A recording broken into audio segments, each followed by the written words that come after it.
Welcome to the Kind Leader Podcast, where empathy meets action in the world of leadership. Your host, Gino Degregori, engages with innovators and seasoned professionals from diverse sectors, all demonstrating the power of leading with kindness. And now, your host, Gino Degregori. Welcome to the Kind Leader Podcast. I'm your host, Gino Degregori. Today, we explore the critical role of deep listening in leadership and organizational success. Our guest, Oscar Trimboli, is a renowned author, keynote speaker, and host of the award-winning podcast, Deep Listening. Oscar has collaborated with leaders across various sectors, including Fortune 500 companies and government agencies, to enhance their listening capabilities and consequently their leadership effectiveness. Oscar is the author of several influential books such as Deep Listening, Impact Beyond Words, and How to Listen. His work emphasizes the profound impact mastering the deep listening can have on building high-performing teams and fostering organizational growth. Why does this conversation matter? In a world where effective communication is paramount, the ability to listen deeply is often overlooked. Oscar's insights shed light on how leaders can harness the power of listening to drive engagement, innovation, and lasting success. Oscar, welcome. It's a pleasure to have you here. To start, could you share what inspired your dedication to improving listening skills in the workplace? Thanks, Gino. You have to zoom in to a board meeting in April 2008, doing a video conference between Sydney, Seattle, and Singapore. There's 18 people in this meeting, and in the boardroom, the meeting is a budget setting meeting for Microsoft. And my supervisor, my vice president, Tracy, looks me straight in the eye at the 20-minute mark and says, "Oscar, we need to speak immediately after this meeting." And all I can think about is how many weeks of salary have I got left and who are the 5 people I need to call, because this is the honey, we need to speak moment. Meeting wrapped up a little early, Gino.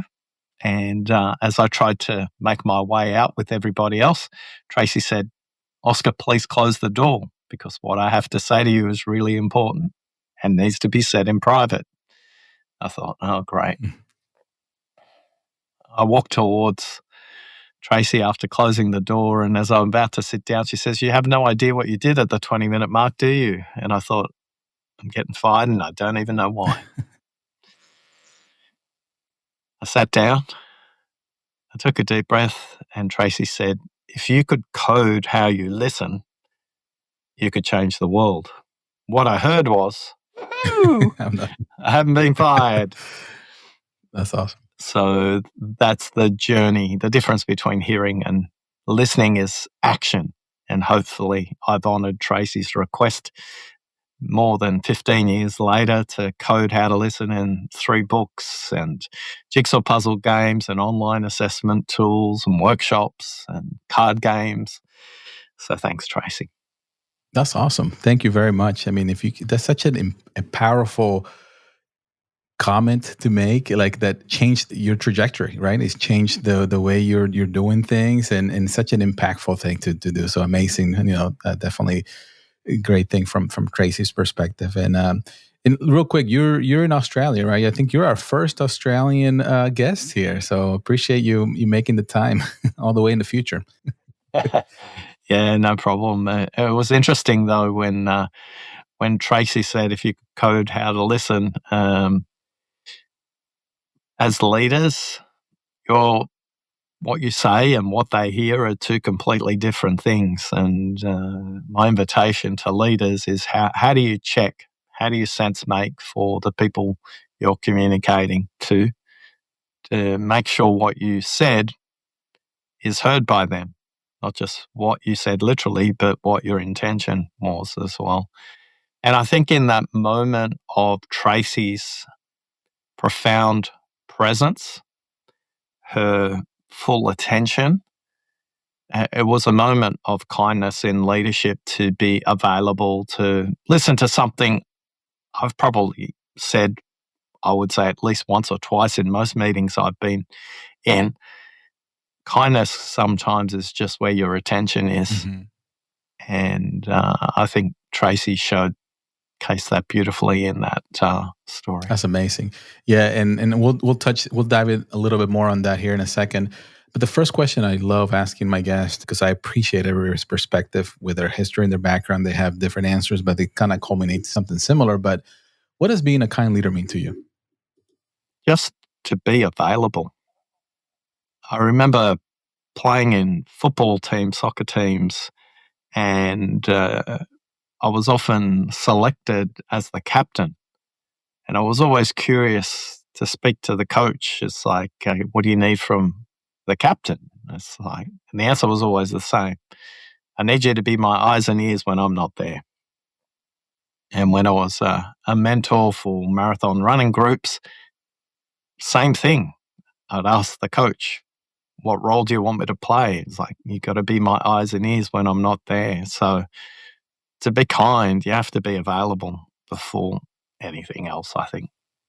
Beautiful. No, thank you for sharing. That's a great analogy there from a sports analogy for sure. And I love your perspective as it relates to listening. Because one of the things that I like to say as it relates to being a kind leader is making the connection, right? Leading with empathy. But how do you know you're leading with empathy?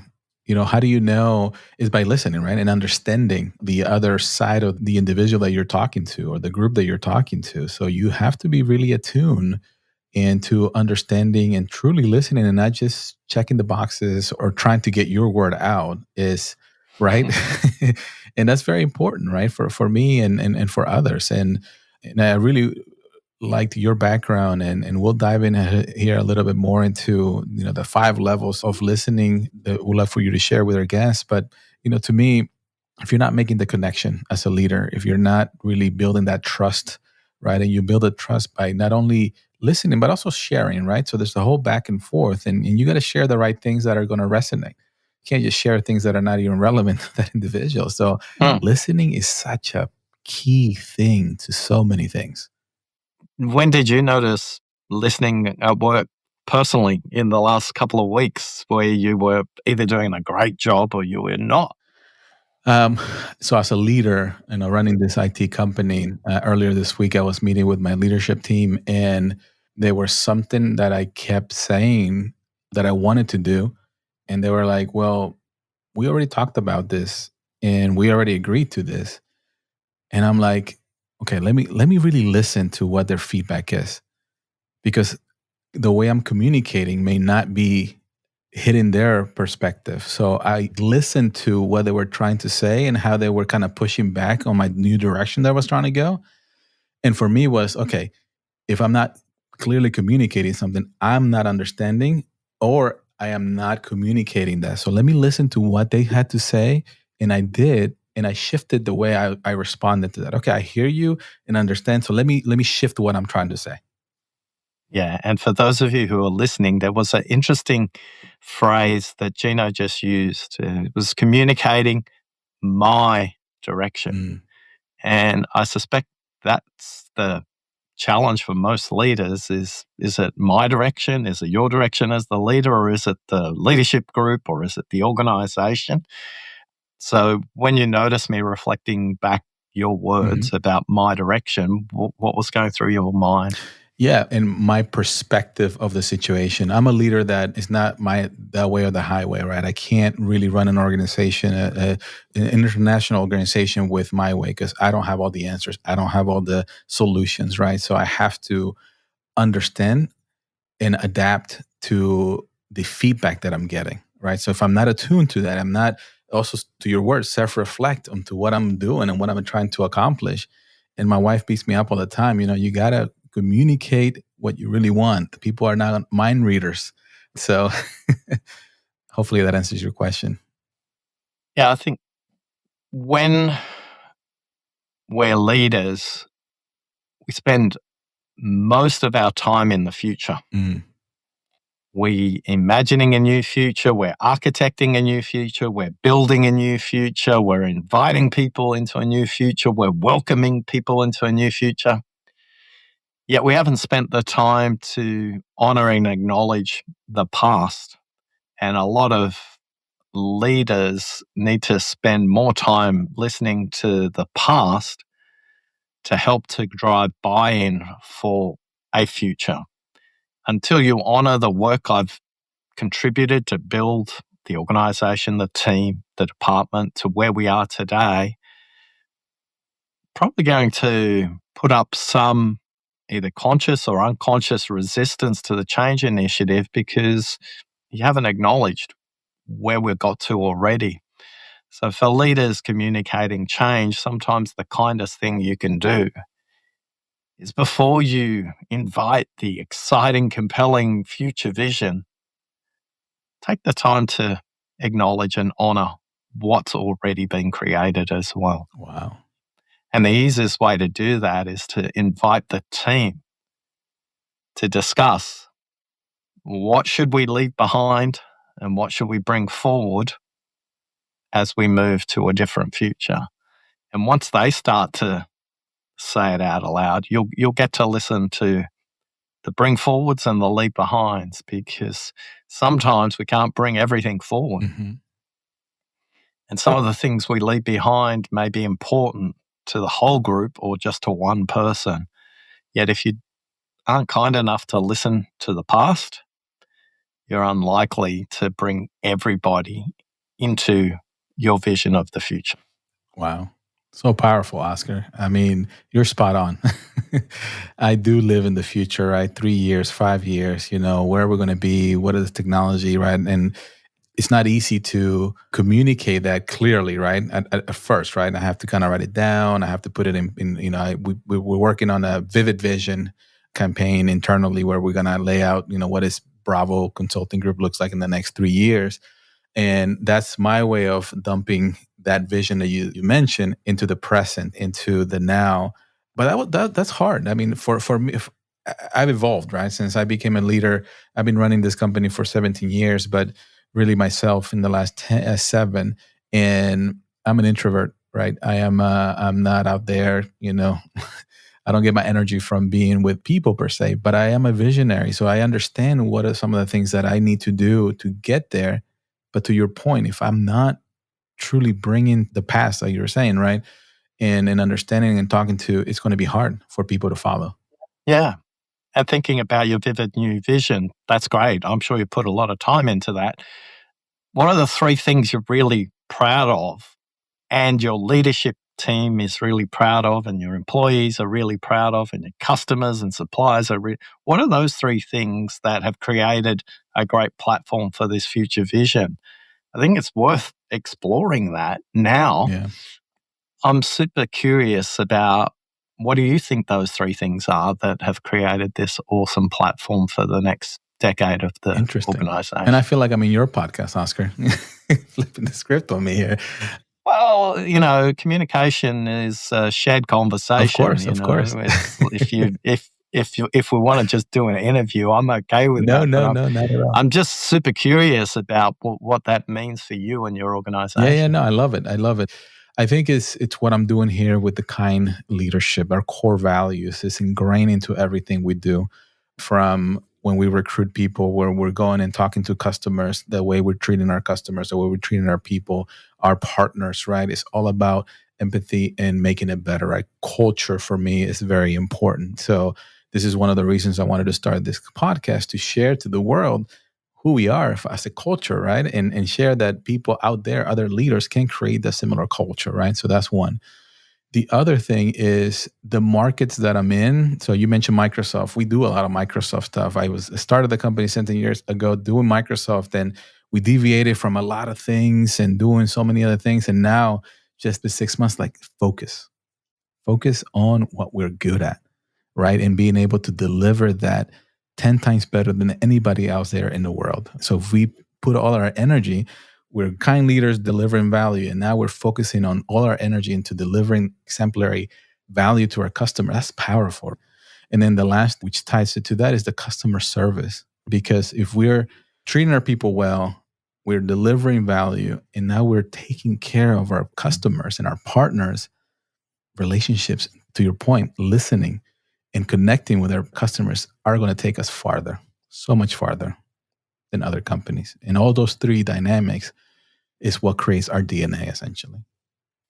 Yeah, the fun exercise for you and the leadership team to think about is if you ask your customers those 3 questions, what would they say? And for bonus points, ask former employees, not current employees, and ask former clients not current clients. And it's an interesting form of kindness to yourself to listen through 360 degrees. I love it. I love it. Well, thank you for that question, and I welcome some more here. But one thing I want to know, and the 5 levels, I'm sure we talked a little bit about that, but do you mind expanding on that and kind of giving our audience kind of specific things and educate them essentially in how they can take it with them? We have a research database with 35,000 English-speaking Western workplaces. So think United States, Canada, United Kingdom, Australia, New Zealand, Singapore, etc. And in that database, we ask a series of questions, but one question is really compelling. What do you struggle with when it comes to listening at work? Now, you'll appreciate this. Originally, when we started the research, it was hand coding all the responses and understanding where were the patterns. Eventually, once we got to 500 and 1,000, the patterns were relatively consistent. And what emerged was people listen from 5 different levels. So the 5 levels of listening are level 1, listen to yourself. Most people have so many browser tabs open in their own mind that their memory's overloaded. They can't even listen to themselves, let alone the other person. So one of the most common misconceptions about listening is focus on the speaker. That's where your listening should start. That's awesome if you're available. But if you're not available, you're stuck at level 1, listening to yourself. Level 2, listening to the content, what you hear, what you see, and what you sense. So at level 1 and 2, we're listening 2 things, to yourself, to the content. Now, levels 3, 4, and 5, we're listening 4 things. We're listening for context, for what's not said, and then finally, we're listening for what it means for them. So to summarize, the 5 levels of listening are yourself, content, context, unsaid, and meaning. Now, a little bit of maths. 92% of people are stuck between level 1 and level 2. Wow. So the vast majority of people have very rudimentary listening, and people who have the capacity to listen at level 5, they represent 0.02% of that 35,000 database. It's a tiny, tiny, tiny percentage. Yet when you listen at that level as leaders, you get discretionary effort from employees. Clients refer you to other organizations and become an unpaid sales force for you. Suppliers give you extra effort because you treat them differently. So when it comes to our listening, you can probably figure out where you are on that journey. And most people, they really just struggle to be present in the conversation. Where do you think you are on that journey? I don't know, I was just thinking about that almost because so it depends, right? Because I think you'll listen differently to one of your direct reports than you will to a customer. Yeah. You'll listen differently to someone more senior than you in an organization than you will to somebody who's a peer. You'll listen differently to a supplier than you will to a customer. So it depends. Where do you think, when you're listening to your leadership team, where do you think you tend to gravitate to? Sometimes I would say I'm at a 2, right? Or maybe, and at times like what happened earlier this week, I moved up to a 3 from a context, right? Like really trying to understand what they were trying to ask me, where I wasn't getting my point across. And then when you flip it, think of customers. Where do you typically listen to in a customer conversation? Yeah, I tried to even be more open, right? A little bit higher, right? I don't want to say 5, but maybe 4, just to be like, truly try to capture what they're saying, because we want to improve things, right? We want to make it better, right? Whether they're good or bad, we want to make sure we're moving that forward. So when it comes to our listening, if you want to discover how you listen, you can go to listeningquiz.com, take a 7-minute assessment, and it'll give you a little report.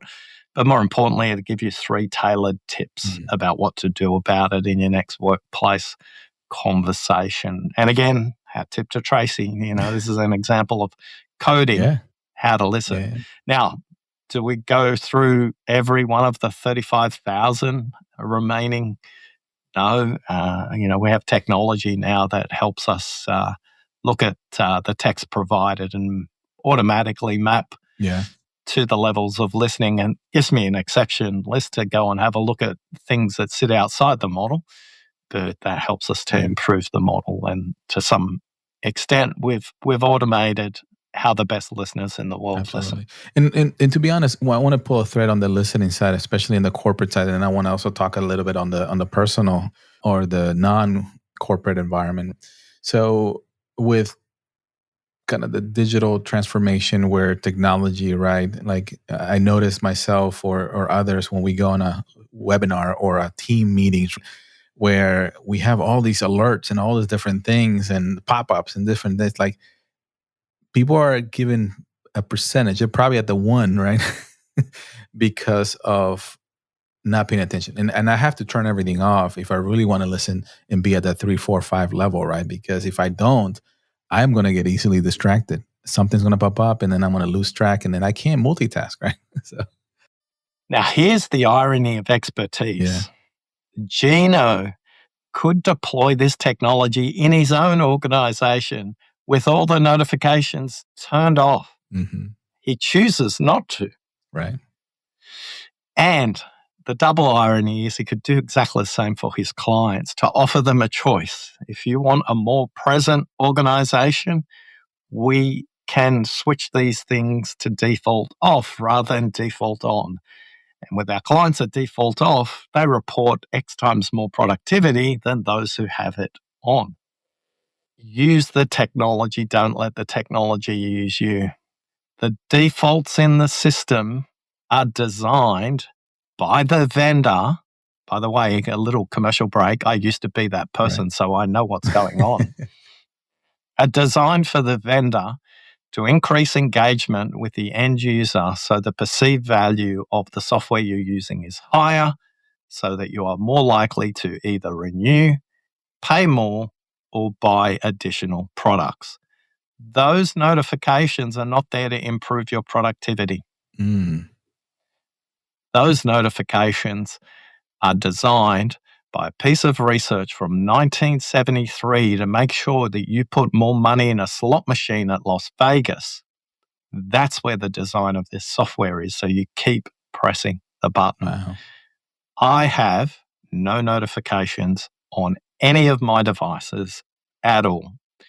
And my family know if they want to contact me, sure, they can send me a text or WhatsApp or whatever, but I will read that when I'm ready. Right. And if they want to call and it's something urgent, guess what? They call. Yeah. Now, Gino, whether you're on a Mac, whether you're on a PC, whether you're on a tablet, whether you're on a connected watch, there is one button that all of us can just switch all notifications off. Mm-hmm. Now, if you don't want to go cold turkey on the notification drug, again, no matter what application environment you're in, you can get the notification switched off when you have an active meeting in your calendar. Right. So you don't get notifications when you're booked in with somebody, even if you book a meeting with yourself. Right. So, Gino, stop handing out the drugs to your clients and your staff. Right. And consider the kind deployment option for your clients and give them the choice where you set up an operating environment where the notifications can be turned off by default rather than on by default. That's huge. Yeah. That could be the kind. So I'm curious what's going through your mind as I say No, I that. love it. I mean, I felt a bit preachy. Yeah. No, I like it because it's in tune with what we're talking about, right? And we talk about kind leadership and taking care of yourself. And now we're looking at the organization.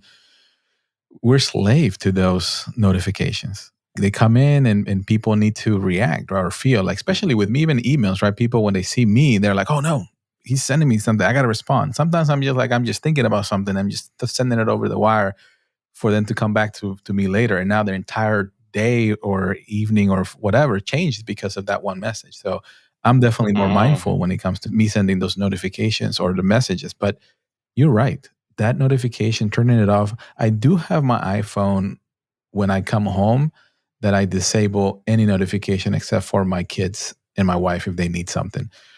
But I don't get anything. I mean, unless they try to double call me so it goes through, if something important, right? And then it comes through. But it's so important to be present.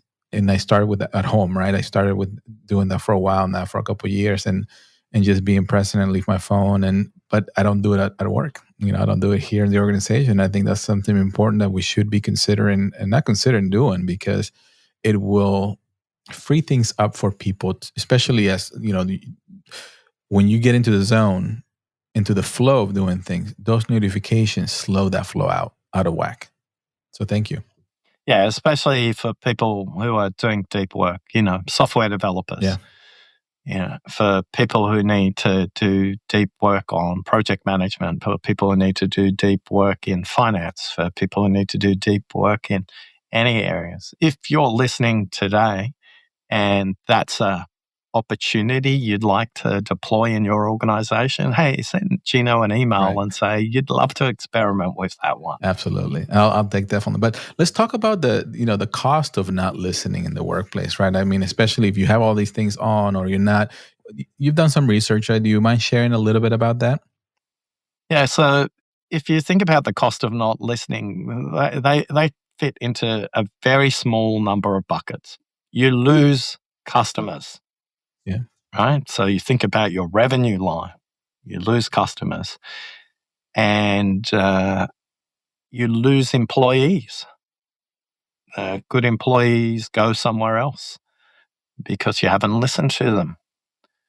And then when you think about profitability that's driven by projects and products and services, when you're not listening, the cost is late projects, overrun budgets, dissatisfied customers. So through all of those levels, through customers, employees, and business profitability, there's a significant cost in each. When you think about quality as an example, measure twice, cut once. Yep. Often we may be in regular meetings where we say, yep, I understood what you said, Gino. I'll take that as an action and I'll bring it to our next week's meeting. Mm-hmm.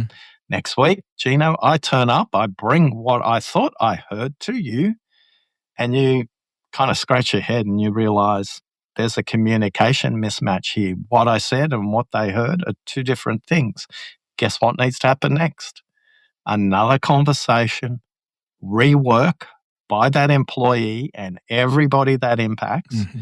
And then you've got to come back the following week to ensure that it's been updated. When it comes to finances, a lot of accountants will often look at what's the revenue implication, what's the cost implication.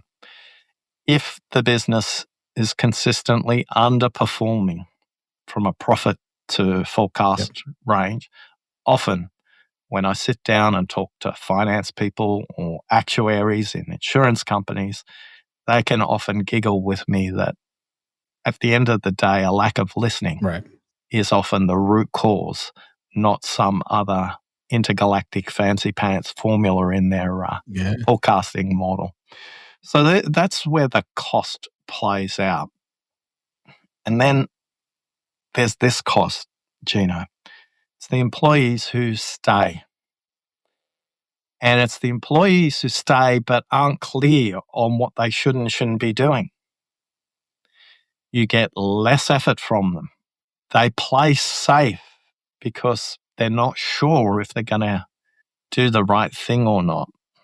So the kindest thing of all is not just to speak as a leader, but be kind enough to ask the other person what they heard.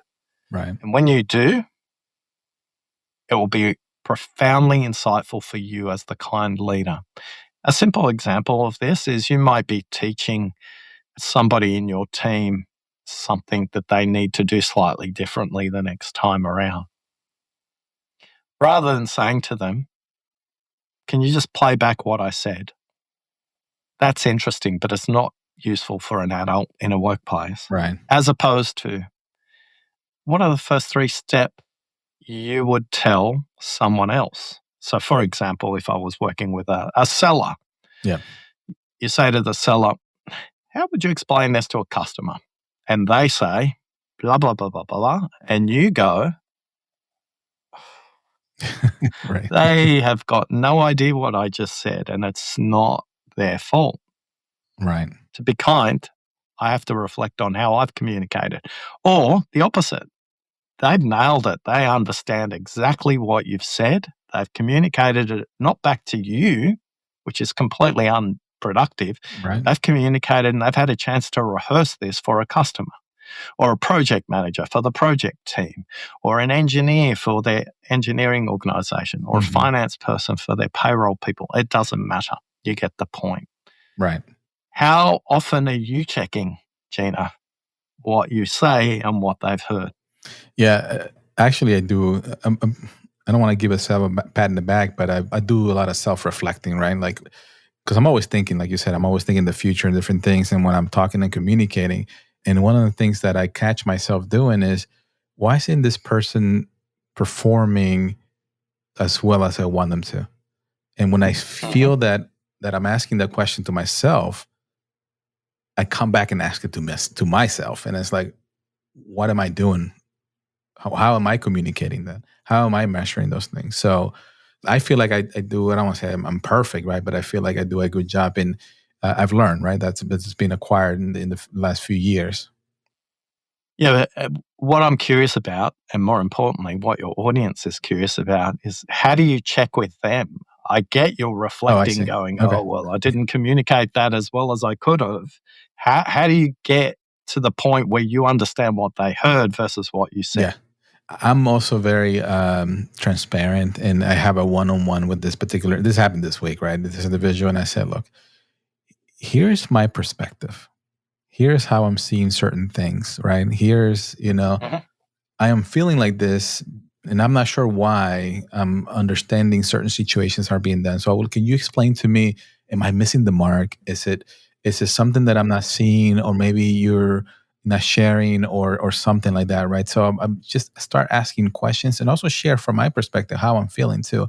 I don't come at it from you're not doing this, you're not doing that. It's more like, I feel like I'm not communicating well. Can I share what I'm feeling right now? And then what am I missing from that? And what happened next? And this person shared their perspective. She appreciated that what I had to say, and being vulnerable. Sometimes even I was being vulnerable in some of the areas, right? Because I said I don't know everything, and the connection was made. The deeper connection, or deep listening, essentially going back to what you're saying, it happened right there because we were both seeing our perspectives, and we're able to make a better connection. Do you think it needed another meeting? Like you said, you had the one-on-one. Yeah. How long was it going on for? Well, we have one-on-one every week, so it's kind of like, and we do a lot of not in the negative way. We just have a one-on-one from a continuing conversation. So, but yeah, it's an evolving thing. It's not a like once and done, right? If that's where you're getting at too, it's like it's like a continuous thing that you just have to continue to reflect, and it's I feel like it's a dance, right? Just different music, and how do you navigate it? So just because you fixed it once, and it's not going to be done. Yeah, and sometimes we step on each other's toes and we feel angry, and sometimes we step on each other's toes while we're dancing and we have a laugh because we've got a good relationship, and we just continue on. So absolutely, we're all an experiment, right? Absolutely. So as we're coming down towards kind of wrapping things up here, I want to know your perspective on what is the vision of the future leaders, in the next decade. What is your perspective? Because we're changing, and technology, and where do you see that? So Gino's just done it again. Talking about the future. Oh, there you go. He didn't even realize he was doing it. And I thought, please, I believe the foundations of great leaders have got nothing to do with the future. I believe the foundations of great leaders are identical throughout history. I believe that the leaders that we need to be for those we are helping to create the next generation of leaders is to be present. Okay. That is universal across all cultures, whether that's a commercial culture, whether that's an indigenous culture like Inuit of North America or the Indian tribes of North America or the Polynesian cultures of the Pacific, Aboriginal cultures of the place where I'm from, is those things are universal and consistent over time. Technology, everybody says, oh, technology has changed, has blown my mind. Well, if you lived in the 1860s, you had no plumbing, you had no electricity. Most people lived in rural environments. And in the next 50 years, we had trains, we had planes, we had telegraph, we had coast-to-coast communicate, the kind of change. Yeah. We had plumbing. Yeah. We had all kinds of automobiles. Crazy. And yet, because we think there's a tweak in somebody's algorithm in technology, that change is the same magnitude. The role of a leader is to help their tribe make sense of their future from their perspective and from the tribe's perspective, whether your tribe is customer tribe, employee tribe, supplier tribe, it really doesn't matter. You have to be present. You have to be able to tell a story that makes sense to them so they can tell that story in a way that makes sense to others. And great leaders of the past, the present, and the future will all have that in common. Whatever the context is, technology, rocket ships to Mars, Right. those things are still universal. Nice. So before we jump into the future, let's acknowledge the past. I love that answer. Thank you very much. All right, let's go into some rapid fire questions here. What's one book, aside from your own, that you believe every leader should read? It's a book called The Tower and the Square. It's written by Neil Ferguson. He's a Scottish historical economist, and it talks about how different operating models influence economic activity. The tower represents hierarchies and where and when they have a place in society, and this goes back and looks at societies from pre-Egyptian times all the way through to modern times. So the tower, a hierarchy, and the square is distributed networks. It's the people who are all connected to each other. And again, it talks about when one is useful, when one isn't. So the tower and the square, Neil Ferguson. Gotcha. Thank you. Can you share a personal mantra or quote that guides your leadership philosophy? It's by this guy called Yoda, a very great business philosopher. He said, try not. Do or do not. There is no try. I like that. Great movie. What's a simple daily practice leaders can adopt to improve their listening skills? Ensure that you don't book meetings at the top of the hour or the top of the half hour. Work with Gino and his organization to default every meeting to start at 5 or 10 after the hour so that everyone who's in the meeting, you and them, has got a little bit of time to become present to themselves before they start. Love it. Yep. If you could have coffee with anyone alive or from the past, who would it be and why? Yeah, it would be with my dad when he was a teenager in the foothills of Calabria in Italy. He was a shepherd. He looked after goats and he had a couple of dogs. And we chat about this, but his memory of this time is not great. So I'd love to have a coffee with him on the hills and just talk about what it's like to be a shepherd. That would have been beautiful. Where can our listeners connect with you and learn more about your work? I don't want them to connect with me. I want them to connect with their listening. So visit thelisteningquiz.com. Be kind to yourself. Take the assessment. discover what gets in the way when it comes to your listening, but more importantly, get some information about what to do about it with 3 practical tips. And yeah, if you want to get in touch with me, you can figure that out after you go to listeningquiz.com. Beautiful. Any final message you'd like to leave with our audience today? Yeah, great listeners notice what's not said. So take the time to be curious and kind.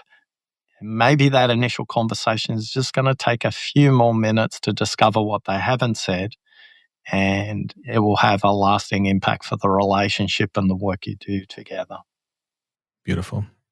Thank you, Oscar. That's been an amazing conversation. I thought I was a good listener, but I still got a lot to learn. Me too. Continually it evolves, right? So yeah. So thank you for sharing your expertise with us today, and the questions also sending back to me and to our audience. Thank you again for tuning in, and remember, be kind, bring value, rise together. Have an amazing day, everybody.